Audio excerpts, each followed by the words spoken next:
Hello everyone, comment below and let me know, what is your favorite Zelda game? Breath of the Wild, Skyward Sword, Twilight Princess, Wind Waker, Majora's Mask, or one of the many others? Now let me ask, what if none of them had ever been made and simply didn't exist? It may sound a bit crazy, but we were actually very close to this being a reality.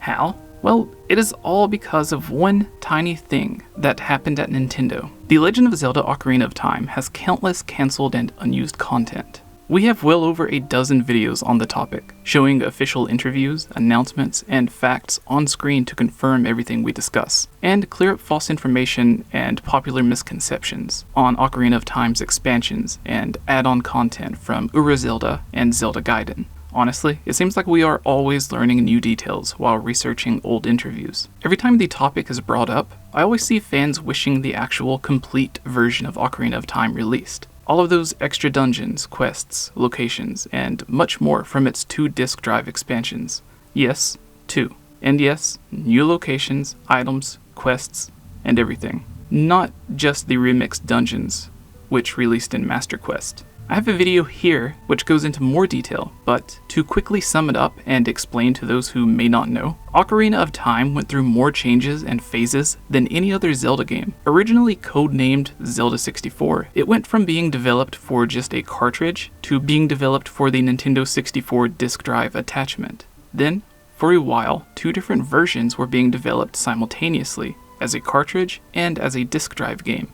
It was eventually decided to release it on a cartridge instead of the disk drive. This version of the game ended up having a lot of content removed, enough to literally make an entirely new game, which is actually sort of what happened. Nintendo reworked the story and everything to make the standalone cartridge version of Ocarina of Time its own complete game.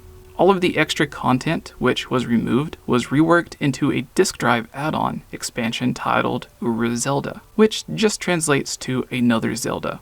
There is a lot of misconceptions about Ura Zelda and what it actually was, but if you do just a tiny amount of research and find the actual interviews, like you see on screen here, we can see that it wasn't just remixed dungeons, which is something that comes from interviews promoting Master Quest, which is actually titled Ura Zelda in Japan. Ocarina of Time finally released in 1998. And Nintendo kept promoting the Ura Zelda expansion, which would add new stories, characters, items, dungeons, and everything, even tying up loose ends from the base game. They had taken all of the extra and cut content and reworked it to be a continuation of Ocarina of Time, even adding new ideas and concepts they would come up with to the disc expansion. They would include the remixed dungeons and boss rush mode, which eventually released in Master Quest. However, they would end up adding in so much extra content that they had to split the single disk drive expansion into 2 completely different expansions. All of the remixed dungeons, boss rush, and other smaller concepts would keep the name Ura Zelda. All of the new and removed dungeons, story, quests, and everything would be moved to the 2nd disk drive expansion and be named Zelda Gaiden. Ura Zelda translating to Another Zelda, and Zelda Gaiden translating to Zelda Side Story. As time went on, and it was becoming apparent that the Nintendo 64 disk drive wouldn't be financially successful, Nintendo began rethinking their plans for the 2 Ocarina of Time expansions. Ura Zelda was shelved, however, Zelda Gaiden would take an entirely new path. Around this time, Miyamoto was wanting to move development to an entirely new Zelda game for the upcoming GameCube. However, Aonuma didn't want all of the time he and the rest of the team had spent developing all of the new dungeons and other concepts to go to waste, and he felt he could still create something great reusing the concepts and ideas for a second Nintendo 64 Zelda game. Miyamoto told Aonuma that he could develop the new 64 Zelda game if he could finish it within a single year. This was only possible to finish in the short amount of time because of the previous work on Zelda Gaiden. Since it was clear at this point the 64 disk drive wouldn't have more than a limited release, and Nintendo already moving teams to begin work on next-gen GameCube games, just as with the original Ocarina of Time, they decided to move development from the disk drive to a single cartridge. However, since Zelda Gaiden was planned to use new features and functions only allowed on the disk drive, the game ended up requiring the RAM expansion for all of its new features, while still needing some features cut.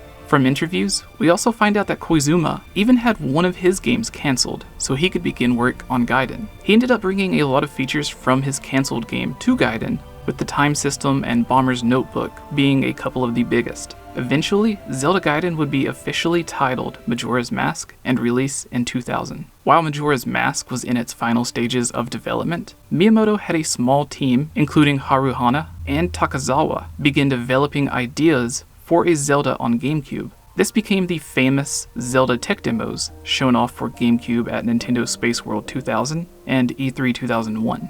Aonuma would then begin developing ideas for what would become Wind Waker. However, Aonuma at this point was getting tired and bored of the art style introduced in Ocarina of Time. As they spent years developing Ocarina of Time, which ended up being delayed and having an even longer development, they then spent a year or two working on 2 different expansions, Ura and Gaiden, then a year turning Gaiden into Majora's Mask, then spending even more time redeveloping the Ura expansion into Master Quest, which they planned to release as a bonus disc on GameCube. They spent an unknown amount of time developing the tech demo, which again uses the same style but with more detail, then having plans to port Ocarina of Time and Majora's Mask both to the GameCube for the Zelda Collector's Edition.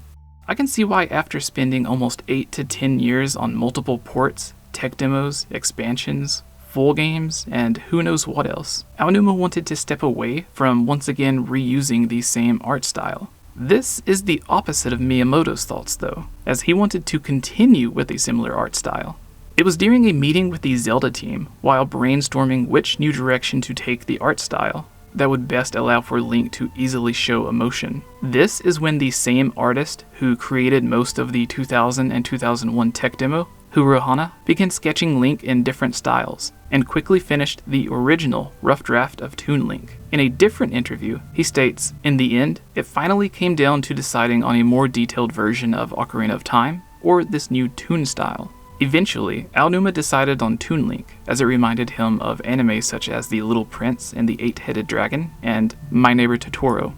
With the reveal and eventual release of Wind Waker, a large part of the fanbase had negative reactions and reviews, as well as Miyamoto himself, who said he literally cringed when he first seen it. And even Aonuma said he was actually afraid to show the game to Miyamoto, because he didn't think Miyamoto would like the art style. The negativity from Wind Waker made Nintendo rethink their path forward. Causing Wind Waker 2 to be cancelled when halfway finished with development, they decided to make the game more like Ocarina of Time, so much so in fact, that it actually became a third Hero of Time game, following the events of Adult Link after Majora's Mask. Then, Nintendo changed it once again to what we now know as Twilight Princess. After the release of Twilight Princess, Nintendo wanted to make a Majora's Mask style direct sequel, but decided it would take too long to develop, and instead released Link's Crossbow Training, since it would have a very quick development cycle and give fans a new Zelda spin-off to play while they took more time to develop Skyward Sword. With all of that explained, getting to that what if question, just like almost every Ocarina of Time fan, I would absolutely love to play the original full version with its planned expansions. Sadly, it would be an odd, bittersweet experience if the Nintendo 64 disk drive was a major success and Nintendo did actually release the expansion discs back in 1999 and 2000.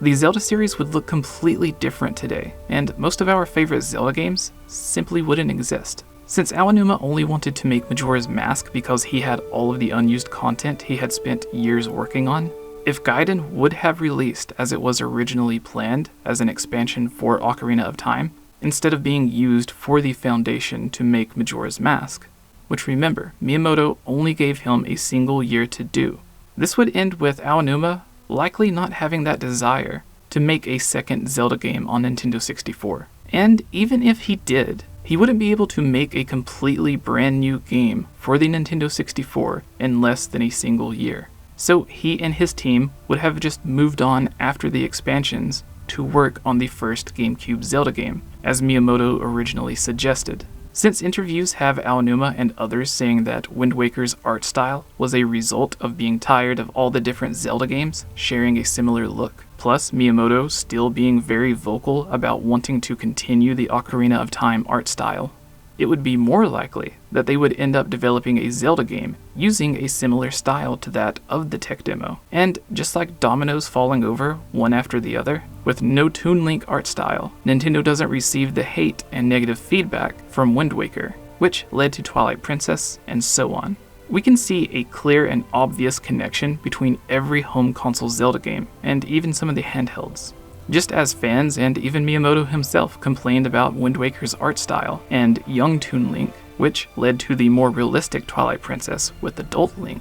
Complaints on Twilight Princess's overworld, feeling empty with not much to do, led Nintendo to create Skyward Sword, which entirely got rid of the connected overworld, and instead focused on separate, smaller areas that would be completely filled with many, many things to do, and also combined the cartoon and realistic art style to look more like a painting. And once again, complaints on Skyward Sword not having a full overworld and being too linear led Nintendo to create the massive world of Breath of the Wild and allow you to go anywhere and do anything from the moment you begin the game. Breath of the Wild also took a similar approach to the art style of Skyward Sword, combining aspects of Wind Waker and Twilight Princess, this time into more of an anime-inspired look. On the handheld side of things, Phantom Hourglass and Spirit Tracks were direct sequels to Wind Waker, so with no Wind Waker, they would be gone. All of the other Zelda games I haven't mentioned may also be affected by the events, but aren't as directly connected as the ones I did mention.